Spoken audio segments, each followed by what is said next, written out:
Halo sobat sekalian, selamat datang di channel ini. Jadi di tahun 2021 ini, admin menghadirkan konten baru yaitu membahas alur cerita Boku no Hero Ilegal atau My Hero Academia Vigilante.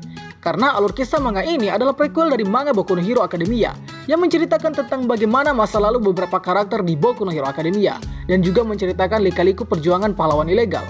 Berhubung kisahnya juga bersifat canon dan beberapa teman-teman juga belum tahu bagaimana kisah yang ada di Boku no Hero Ilegal. Untuk itu, inilah pembahasan chapter 1 yang akan berdurasi 5 menit. Mungkin akan sedikit berbeda karena admin juga memperhatikan pedoman masalah copyright. Dan semoga kalian menikmatinya. Admin tekankan bahwa konten ini full spoiler. Tapi sebelum lanjut, subscribe dulu channel ini biar admin makin semangat buat kontennya. Dan mari kita mulai. Kisah diawali dengan Koichi atau The Crawler. Si tokoh utama manga ini sedang terjatuh dari atas gedung. Dan ada juga Pop Step yang kaget serta Knuckle Duster yang sudah pingsan terkapar. Saat terjatuh, di atas Koichi, ada seorang villain raksasa yang sedang tersenyum padanya. Dan dimulailah chapter pertama Boku no Hero Ilegal. Panel langsung berpindah ke lokasi sebelum kejadian Koichi terjatuh tadi, di mana saat ini ada seorang penjahat yang memakan segalanya. Lalu tak lama kemudian datanglah number one hero All Might yang segera melumpuhkan penjahat tanpa memberi ampun. Rupanya kejadian tersebut ditonton oleh Koichi. Iya, by the way, Koichi adalah fans berat dari All Might. Koichi sangat mengagumi para hero, walaupun dia sendiri hanyalah seorang mahasiswa kutu kupret pada umumnya. Rasa kagumnya membuat Koichi lupa bahwa dia sudah terlambat ke tempat kerjanya. Dan untuk mempersingkat waktu, Koichi terpaksa melanggar dengan cara memakai quirknya di tempat umum. Padahal aksi tersebut adalah tindakan melanggar hukum. By the way, quirk Koichi adalah sliding, yaitu kemampuan untuk bergerak cepat. Walaupun saat ini Koichi baru mampu mencapai kecepatan sepeda. Tak butuh waktu lama, Koichi kemudian diciduk oleh polisi setempat karena dia sudah melanggar aturan pembatasan quirk. Singkat cerita, Koichi kemudian bergegas terburu-buru pergi ke tempat kerjanya, meskipun tanpa memakai quirk. Namun karena terburu-buru, Koichi tak sengaja menabrak 3 orang preman jalanan. Akhirnya nasib sial menimpa Koichi sekali lagi. Dia akhirnya tunduk di hadapan para preman. Namun bukannya meminta maaf, Koichi malah kabur dengan memakai quirknya. Rupanya dengan tingkahnya tadi, dia sedang berusaha lari dari masalah. Di perjalanan, Koichi sempat singgah untuk melihat pertunjukan idol jalanan yang selain menyajikan musik, dia juga memakai quirknya. Dia tidak lain dan tidak bukan adalah Pop Step. Tak lama kemudian, pertunjukan tersebut bubar lantaran polisi sekitar melihat adanya pertunjukan ilegal dan juga pemakaian quirk secara bebas. Pop Step pun kabur dan Koichi segera ke tempat kerjanya. Lagi-lagi Koichi bernasib sial lantaran dirinya terlambat dan membuat gajinya dipotong. Belum selesai sampai di situ, ketiga preman tadi datang ke toko tempat kerja Koichi dan Koichi lagi-lagi mengalami kesialan karena akhirnya dia ketahuan oleh ketiga preman tersebut. Koichi lalu dihajar habis-habisan yang membuat dirinya sampai babak belur. Setelah selesai bekerja, Koichi lalu berniat untuk membalaskan dendamnya kepada 3 preman tadi. Dan dimulailah aksi Koichi sebagai seorang pahlawan ilegal. Pekerjaan Koichi sebagai pahlawan ilegal ternyata sangat sederhana, seperti mengembalikan dompet yang hilang, menunjukkan alamat, dan menolong orang mabuk, serta masih banyak lagi. Pekerjaan tersebut membuat diri Koichi lebih bahagia, karena sebagai pahlawan memang harus mengerjakan aksinya dengan ikhlas. Di perjalanan pulang, Koichi ditemui oleh Pop Step. Ternyata saat Koichi bekerja, Pop Step ternyata memperhatikan aksi Koichi yang menurutnya cukup payah, hanya karena quirknya yang menurutnya sangat lemah jika dibandingkan dengan quirknya. Pop Step pun berlari untuk pulang, namun siapa sangka dirinya menabrak ketiga preman yang sempat menghajar Koichi sampai salah urat.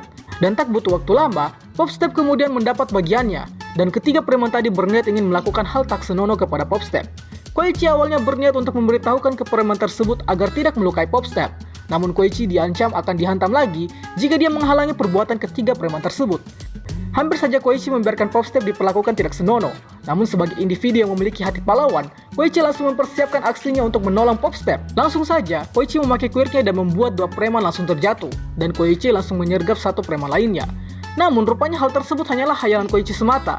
Dan pada saat melakukan aksinya, Koichi bahkan tak mampu menjatuhkan 1 preman sama sekali. Koichi yang terpojok kemudian sekali lagi dihajar oleh preman, dan kali ini dia dihajar dengan memakai quirk preman tersebut. By the way, quirknya adalah paku. Koichi dan Pop Step sudah berada di situasi yang sangat mustahil untuk kabur. Namun dari atas gedung, datanglah seorang pahlawan ilegal lain, dan pahlawan tersebut adalah Knuckle Duster. Tidak butuh waktu lama, Knuckle Duster langsung menghajar seluruh preman tersebut, dan bak big book, semua preman KO dihajar Knuckle Duster.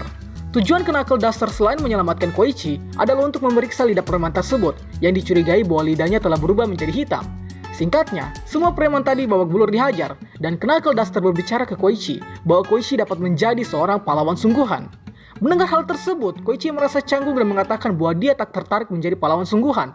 Namun perkataan tersebut dibantah oleh Knuckle Duster.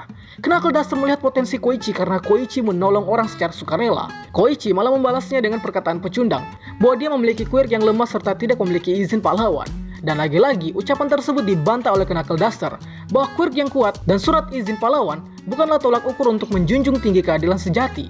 Knuckle Duster berkata bahwa saat seseorang dalam bahaya tiba-tiba muncul di hadapan seseorang, maka setiap manusia yang memiliki jiwa pahlawan tak perlu banyak alasan untuk menolong orang tersebut, dan hal tersebut adalah modal utama untuk menjadi seorang pahlawan. Mendengar hal itu, Koichi pun kaget bukan main dan langsung menyadari bahwa Knuckle Duster juga adalah seorang pahlawan ilegal. Namun karena kelamaan terima ceramah, mereka berdua lupa bahwa salah seorang preman langsung menerkam Popstep dan mengancam untuk membunuhnya. Dan tak butuh waktu lama, sang pahlawan kita, Koichi Haimawari, langsung menerjang preman tersebut dan membuat Popstep dapat kabur.